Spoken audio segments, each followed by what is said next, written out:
Hey guys, sorry about any kind of background noise or distraction. Background noise because I've got the washing machine on. I just quickly sit here while I film a quick update as to what's been going on. I guess I could call this Albert's 3-week update. Obviously, I'm going to do like a proper 6-week update or 6-week postpartum update when the time comes. But basically, let's see if I can prop you up on one of Sebastian's toys. Here we go. There we go. So basically, as I've said in previous videos, I've not been able to kind of manage to get on and film. Things have just been manic. Basically, every kind of spare moment we have where we don't have Sebastian have been kind of doctor's appointments or just kind of appointments here or there. Albert has been to see a cranial osteopathist. If you don't know what that is, I'd Google it. Even I don't, not completely sure what it is. Kind of like to do with the kind of head and the way they came out and kind of like a bit kind of like physio kind of thing. And it's really good for babies who have got traumatic births, and it has a really, really high success rate. Yes, so you had one session last week.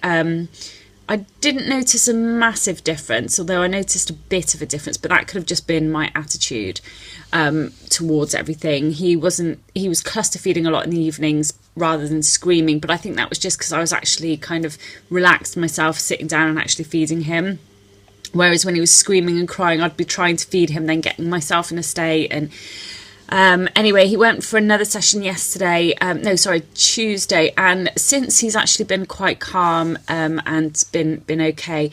The last few nights have been difficult just because if you guys follow me on Instagram, you'll see that I posted a picture and a comment on there, and where I highly massively suspect or almost know that Albert has silent reflux.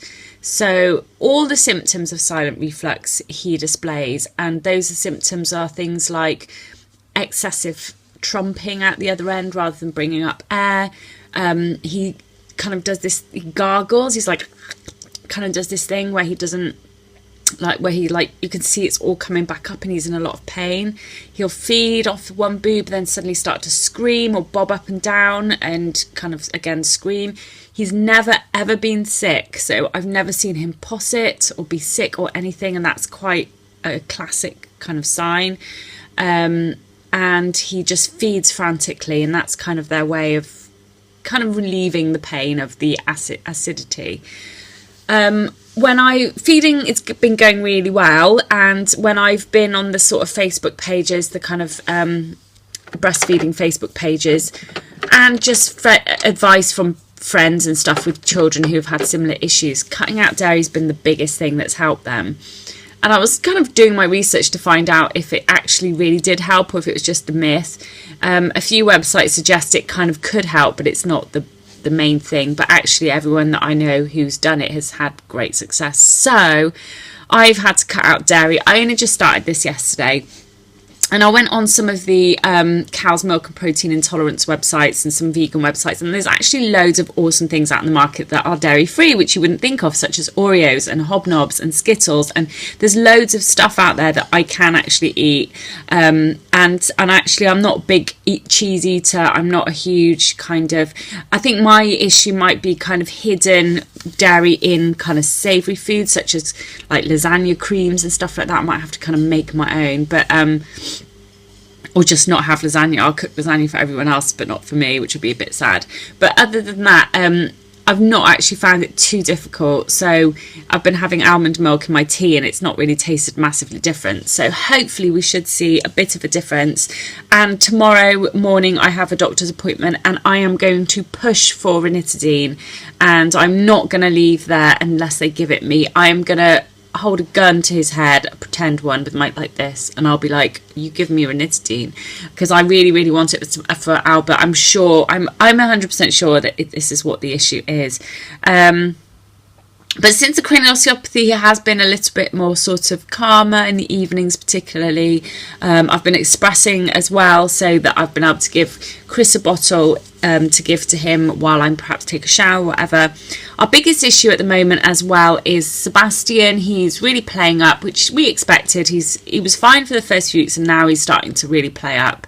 I think he realises that Albert's like here to stay, and he's, you know, and it's obviously it's a big change for him. And putting him to bed can be difficult because he's starting to do this thing where he gets up and he creeps out, and we've never had that with him.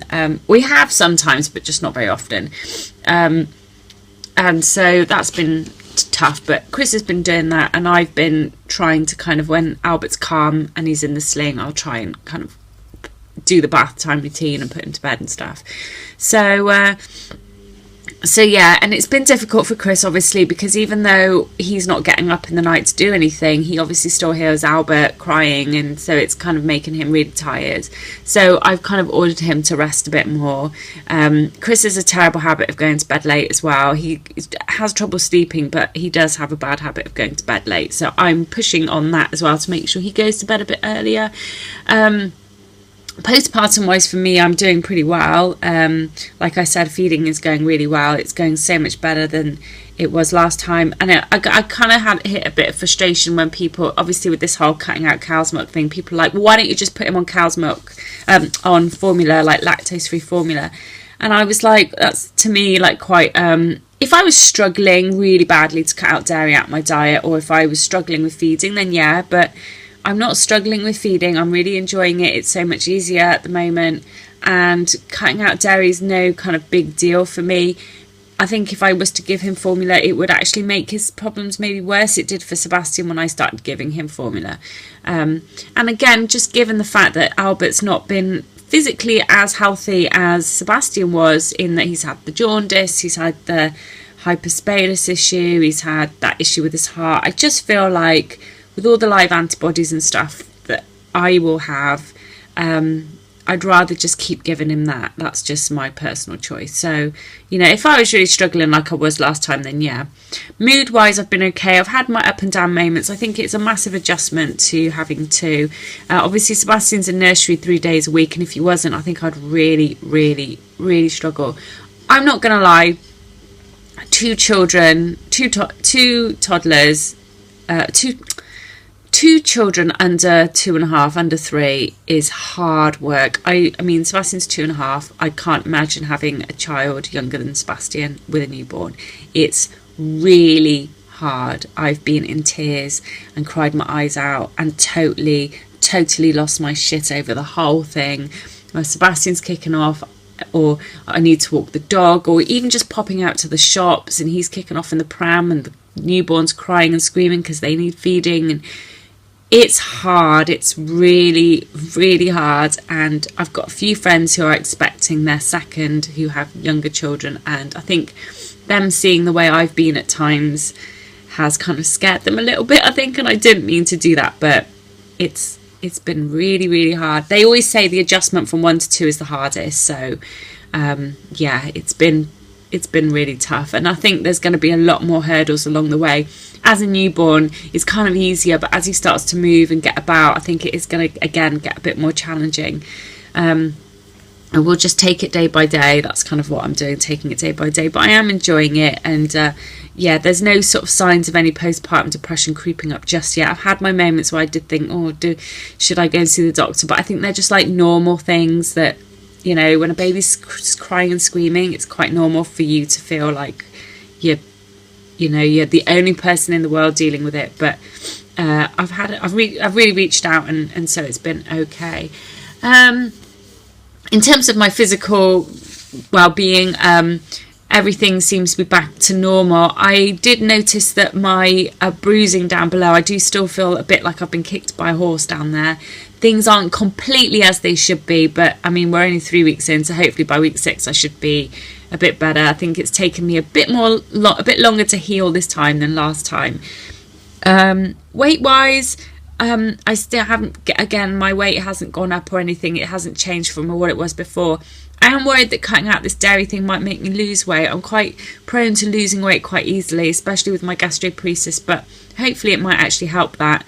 But I really don't want to lose any more weight. That is the only reason why I might supplement with formula if I was to get poorly myself.